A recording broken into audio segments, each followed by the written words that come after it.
ইন্দ্রাণী দত্ত বলছি। আমার চ্যানেলটির নাম হচ্ছে রসনা। আজকে আমি তড়কা করে আপনাদের দেখাবো। আজকে আমার ডিনারের মেনু হলো তড়কা। নমস্কার। তারপর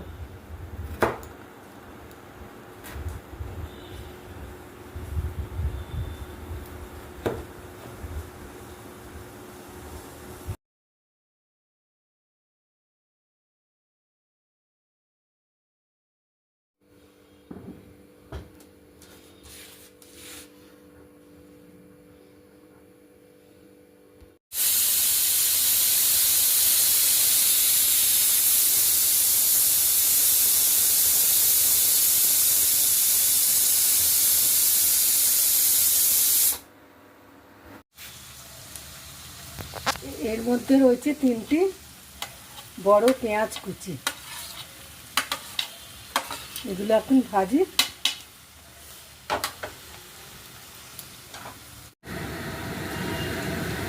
এবার আমি এর মধ্যে দিয়ে দিচ্ছি রসুন কুচি। এর মধ্যে রয়েছে 8-10টা গোটা দশেক রসুন, 3টে কাঁচা লঙ্কা কুচি, আর এই পরিমাণ আদা, ধরুন একটা বড় টেবিল চামচ আদা। এই দিয়ে আমি এটাকে বেশ করে ভাজছি। আচ্ছা, এর মধ্যে আমার 2টো বড় টমেটো কাটা রয়েছে। এই টমেটো কুচিগুলো এবার দিয়ে দিলাম। আর টমেটো কুচি দেওয়ার সাথে সাথে আমি এই নুনটা দিয়ে দিচ্ছি। নুনটা দিলে কি টমেটোগুলো এক্ষুনি পেস্ট হয়ে যায়।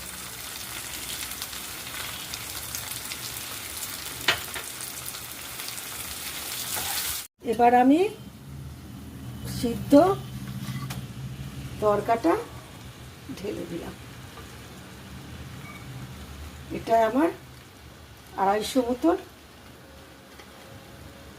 তড়কা রয়েছে। এর মধ্যে রয়েছে 200 গ্রাম সবুজ মুগ আর 50 গ্রামের মতন ছোলার ডাল।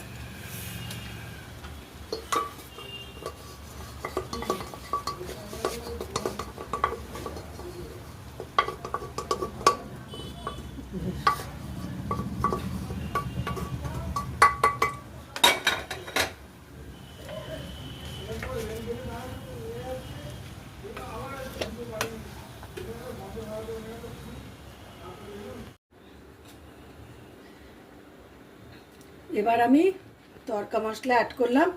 এই মশলাটার মধ্যে আছে হলুদ গুঁড়ো, লঙ্কা গুঁড়ো, ধনে গুঁড়ো, জিরে গুঁড়ো, আর ছোট গোলমরিচ গুঁড়ো আর মেথি গুঁড়ো।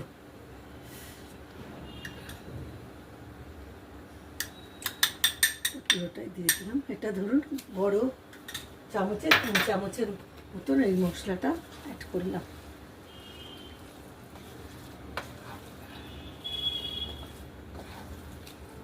একটু জল এবার দিতে লাগবে। আর কারণ এই মশলাগুলো পুরোটাই রোস্টেড ছিল, যার জন্যে আর বেশি কষার দরকার নেই, কারণ তড়কার ডাল অলরেডি অনেক সিদ্ধ আছে। আর একটু নুন দিয়ে দিচ্ছি।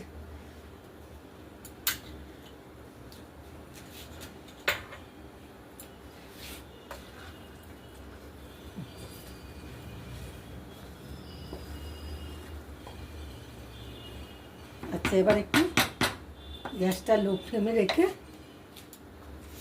এটা তড়কাটা ঢাকা দিয়ে দিলাম।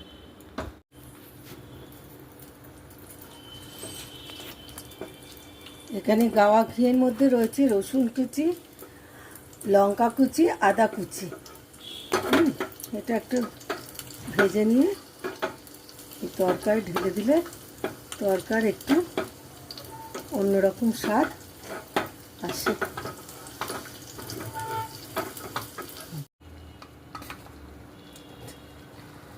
মিশিয়ে দিলাম।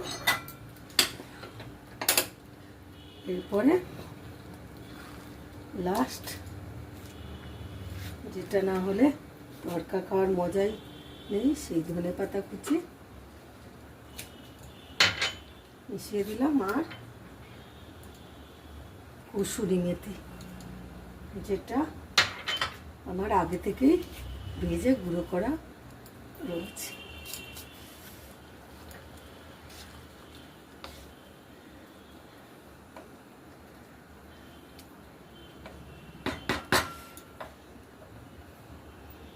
এই হয়ে গেল আমার তরকা।